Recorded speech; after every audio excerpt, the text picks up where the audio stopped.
bacon and chocolate together. That's yummy in my tummy. This is Janay Brown, and she's an Old Dominion University student, and find out how she can get that bacon and chocolate into your mouths right now, next on Hampton Roads Business Weekly. Welcome back to Hampton Roads Business Weekly. We're here with Janay Brown of Full Belly Delights. Sounds good already. Janay, thanks for being with us today. Thank you for having me. So, you're a student at Old Dominion University. Yes. You're an entrepreneur. Yep. What else are you? Avid eater. Avid eater. Yeah. I expected that. So you've been cooking for a long time. Yes. And said maybe someone will buy it. Is that how you got figured out the food is what you want to do, or how'd you figure out that? Well, I always had a passion for food ever since I was about age 7. I was always cooking for family and friends whenever they came over, and it's just something that makes me happy. And so you have a business now that takes edible items like bacon and puts dessert items on top of it. Very delicious. But it hasn't always been easy. Obviously, the school part's difficult. Yeah.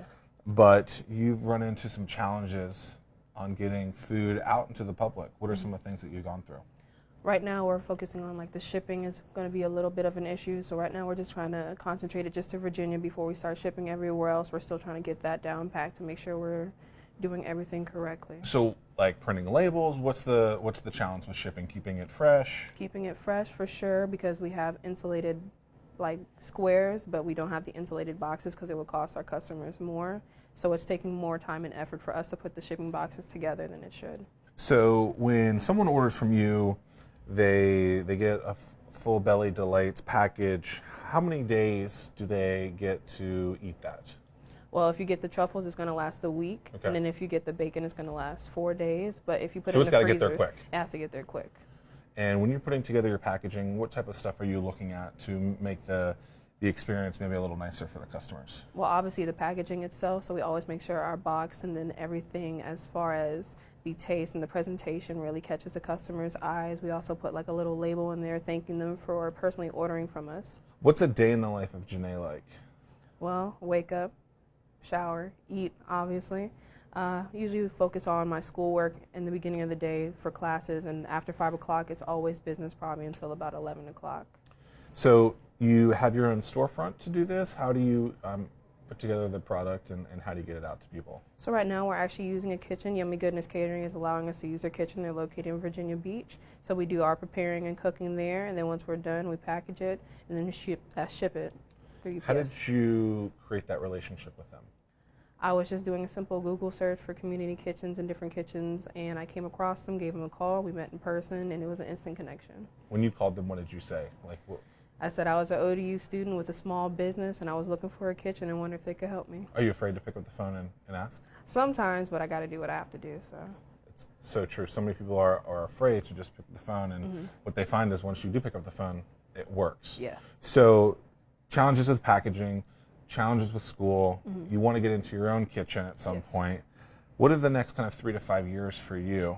Do you stay in school? How do you decide if you stay in school? Right. Well, I have to stay in school right now because my parents are assisting me with school, so I really don't have a choice. But also with me staying in school, it is going to be a backup plan for me because I do want to pursue this full time. So after school is over and I graduate, I want to have my own, hopefully I'll have my own storefront or even a food truck or a restaurant that's been inspired by bacon and everything that we've been doing. So we're going to try to revamp and do some new products as well within the next 3 years. As a restaurateur, I guess is what you are, what metrics are you looking at? What kind of data points are you looking at when you're selling and trying to make sure that the business is going to stay afloat?